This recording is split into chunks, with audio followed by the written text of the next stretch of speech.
नमस्ते। मैं हूं बीटेक प्रदेश अध्यक्ष सुधांशु रंजन। अक्सर मेरे पास 2-3 क्वेश्चन हमेशा आ रहा है। जैसा कि आपको विदित हो कि कल हमारा महाआंदोलन है, आपके लिए समझिए महापर्व है। क्योंकि आपको पता होना चाहिए, हम लोगों ने 2 महीने तक संघर्ष किया, उसके बावजूद अगर परिणाम बेहतर नहीं आ रहे, अगर सरकार उसको नज़रअंदाज कर रही है, इसके लिए एक आंदोलन विकल्प होता है। लोकतंत्र में आंदोलन का बहुत बड़ा महत्व है। आपकी आवाज़ जिंदा है, आपकी आवाज़ सच में पब्लिक के बीच जा रही है, गवर्नमेंट के बीच पहुंच रही है, यह आंदोलन एक मार्ग होता है। तो कुछ 2-3 क्वेश्चन हमारे साथ हमेशा आ रहे थे, मैं आप लोग को बताना चाहूँ। सबसे पहला क्वेश्चन आ रहा था कि सर, कल के जो महाआंदोलन है उसमें बहुत सारे फ्रेंड्स हमारे हैं, तो उसमें एक मैसेज कर रहे थे, कॉल कर रहे थे कि क्या है 2 सितंबर की रूपरेखा, उस पर बात कर लेते हैं।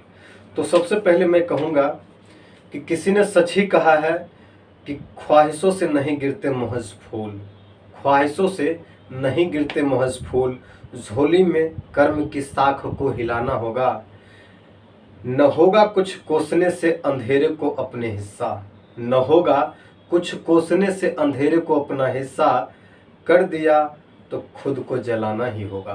तो सवाल है कि अगर आपको खुद में इम्प्रूवमेंट लाना है, खुद में अच्छा दिखना है, तो अपने आप को जलाना पड़ेगा, तपना पड़ेगा।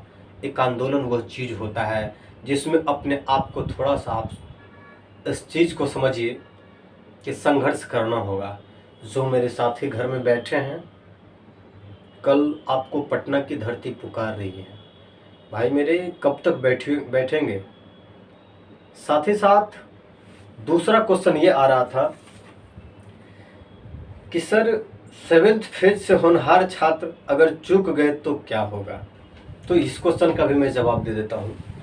अगर 7th फेज से होनहार छात्र चूक गए तो बहुत दिक्कतों का सामना करना पड़ेगा आपको पता होना चाहिए कि सरकार की नीति दिन पर दिन बदलती जा रही है।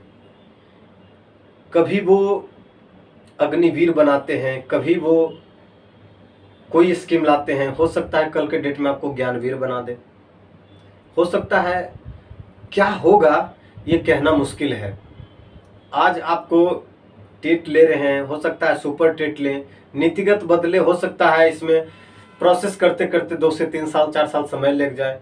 तो सवाल ये है कि जो पिछले फेज की वैकेंसी चल रही है 6th फेज की, वो तो समझिए कि अभी तक चल रही है, और 7th फेज अगर न्यू वैकेंसी है जो कि आ रही है, जिसमें एक बिहार शिक्षक पात्रता परीक्षा नहीं हुई है, यह स्पष्ट सबको जानकारी है, मैं बार बार कहता हूँ।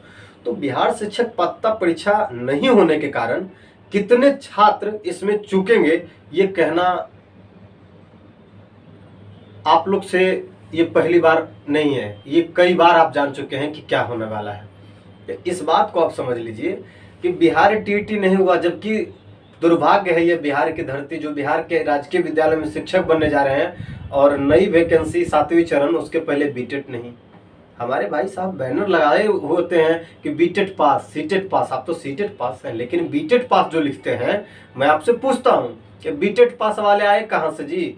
जिनको तो 19 में मौका मिल गया, 6ठी चरण में मौका मिल गया है, जो बीटेट का भी बैनर लगाते हैं, तो बीटेट वाले को तो 6ठी चरण में मौका मिल चुका है।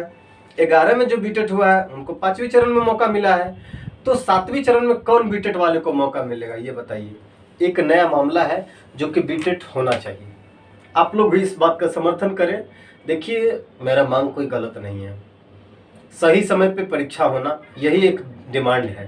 सरकार से हम लोग नौकरी का डिमांड नहीं करें, जो योग्य होंगे।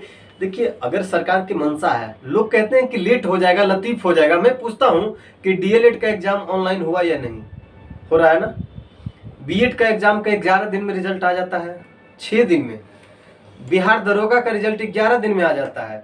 तो बीएड का, ये जो बीटेट का एग्जाम हो जिसमें कि नौकरी का सवाल है, तो क्या ये नहीं हो सकता है? हो सकता है। मंशा साफ होनी चाहिए। दूसरी चीज, होनहार छात्र अगर चूकते हैं तो दिक्कतों का सामना करना पड़ेगा, क्योंकि बहुत मेहनत के बावजूद आप डिग्री लिए हैं, सही समय पर आपका प्रशिक्षण होता है, 22 तक की रिक्तियों को लिया जाता है, तो 22 तक के जो इनका प्रशिक्षण है वो कहाँ जाए। ठीक है, 8वें चरण में आपको मौका मिल जाएगा, मैं भी कहता हूँ 100% मिलेगा मौका। लेकिन मुझे ये तो बताएं, जो लोग यह कहते हैं कि आप करंट सेशन में फिर भी मांग करते हैं, तो मुझे ये बताइए आप करंट सेशन में क्यों सोए हुए थे? आप हमको क्यों पूछ रहे हैं कि करंट सेशन में आप डिमांड करते हैं? मैं आपसे पूछता हूँ कि करंट सेशन में आप क्यों सोए हुए रहते हैं? आज सही समय पे मांग हम लोग कर रहे हैं, और मैं ये नहीं मांग कर रहा हूँ अब ये पर्सनली की सेशन के लिए। मैं सबसे पहला डिमांड जो मेरा था उसमें आप देखे होंगे हिंदुस्तान में ही छपा था, हर वर्ष पात्रता परीक्षा कराने की मांग, और मैं कहता हूँ हर वित्तीय वर्ष में एक वैकेंसी होनी चाहिए। भले वो वैकेंसी का मात्रा 40,000, 30,000, 25,000 ही हो, लेकिन हर कोई को मौका मिल जाएगा। ठीक है, तो ये चीज़ है। इसलिए होनहार छात्रों को अगर 7th फेज में मौका मिल जाता तो बढ़िया है। सर एक काफ़ी क्वेश्चन ये है कि बीटेड 7वें चरण से पहले ही क्यों? तो मैं ये कहता हूँ, ये तीसरा क्वेश्चन है आपका, उसका भी जवाब मेरे पास है। अगर 7वें चरण से पहले, तो मैं यही कहूँगा कि 7वें चरण से पहले हम लोग इसलिए लिखते हैं क्योंकि 7वें चरण की प्रक्रिया जो है अभी तत्कालिक है। अगर हम भूतकाल को देख सकते हैं, भविष्य काल को कौन देखा है? भूतकाल में अगर जाते हैं तो 5 फेज 6 फेज था, क्या उसका डिमांड कर सकते हैं? नहीं कर सकते हैं। एक देखिए, हर वर्ष देखिए आप यूपी टेट में जाइएगा तो यूपी टेट में सीट के अकॉर्डिंग हो जाता है वैकेंसी, जी जैसे पात्रता परीक्षा उसी सीट से अकॉर्डिंग वैकेंसी भी हो जाती है। तो मैं ये कहता हूं कि हर चीज का जब एक मापदंड है तो बीटेट भी 7वें चरण से पहले होनी चाहिए, क्योंकि तत्कालिक मांगे हमारी है। अगर केंद्र में मोदी जी बैठे हुए हैं, अगर राज्य सरकार में नीतीश जी बैठे हुए हैं, तो क्या केंद्र में मोदी जी को छोड़कर हम राहुल जी से क्वेश्चन करें? राज्य सरकार में हम नीतीश जी, तेजस्वी जी को छोड़कर सुशील मोदी से क्वेश्चन करेंगे? ऐसा तो नहीं है भाई।